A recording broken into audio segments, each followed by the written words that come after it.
अलीगढ़ अखिल भारतीय करणी सेना के पदाधिकारियों ने प्रदेश अध्यक्ष डॉक्टर ज्ञानेंद्र सिंह चौहान के नेतृत्व में नुमाइश मैदान स्थित नीरज शहरयार पार्क में उत्तर प्रदेश में लव जिहाद एवं धर्मांतरण के विरुद्ध सख्त कानून लागू करने पर उत्तर प्रदेश के यशस्वी मुख्यमंत्री हिंदू हृदय सम्राट माननीय योगी आदित्यनाथ के पोस्टर हाथ में लेकर योगी का आभार प्रकट किया।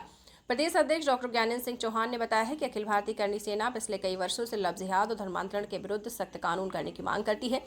प्रदेश संरक्षक इंजीनियर वीबी सिंह ने कहा कि पूर्व में अखिल भारतीय करणी सेना के द्वारा लव जिहाद और धर्मांतरण के मुद्दों को गंभीरता से लिया गया था।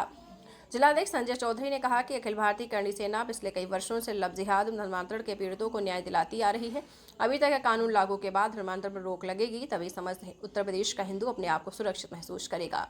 इसमें श्रीमती सुधा सिंह, सोनल गुप्ता, जगमोहन मालवीय सहित बड़ी संख्या में करणी सैनिक मौजूद रहे।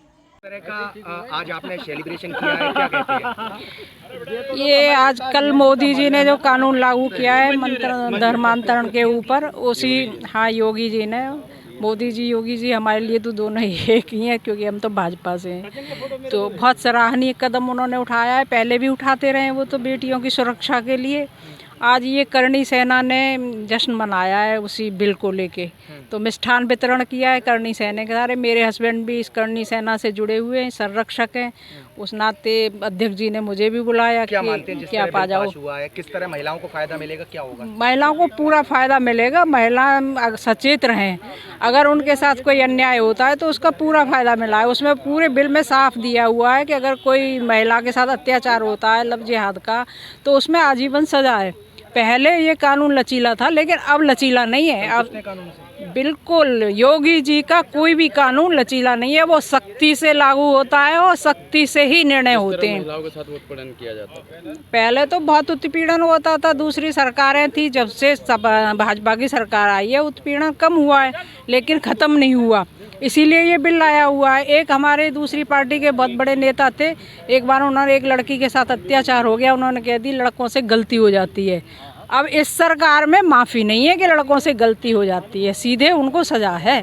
लड़कियों को कैसे बल लाया जाता था? लड़कियों को इसलिए ये है ना कि तो कुछ दूसरे लोग हैं ना, उनको कहीं से प्रोत्साहन मिलता है या पैसा मिलता है, तो हिंदू लड़कियों को फंसाने का उनको बोला जाता है, तो वो हाथ में कलावा बांध के तिलक लगा के अपने को हिंदू नाम रख के लड़कियों को फंसाते थे।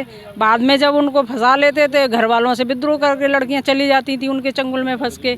बाद में उनको पता लगता था जब उनके घर पहुंचती थी कि ये तो मुसलमान है, उनसे कहते थे कि धर्म चेंज करो, मुस्लिम बनो, नहीं राजी होती थी तो फिर उनको मारा पीटा जाता था, अत्याचार होता था उनके साथ। बहुत बेटियों को तो 32 टुकड़े करके सूटकेस में रख के काट के रख दिया। एक लड़की को आपने देखा होगा दिल्ली में, टुकड़े टुकड़े करके उसको फ्रिज में रख दिया। लागू करने पे क्या कहेंगे? मैं योगी जी को बहुत बहुत धन्यवाद देती हूँ, उन्होंने महिला शक्ति को बहुत बढ़ावा दिया है, सुरक्षा दी है, इससे लड़कियों में भी आत्मसम्मान बढ़ेगा। क्या नाम है आपका? मैं सुधा सिंह, महामंत्री महानगर भाजपा।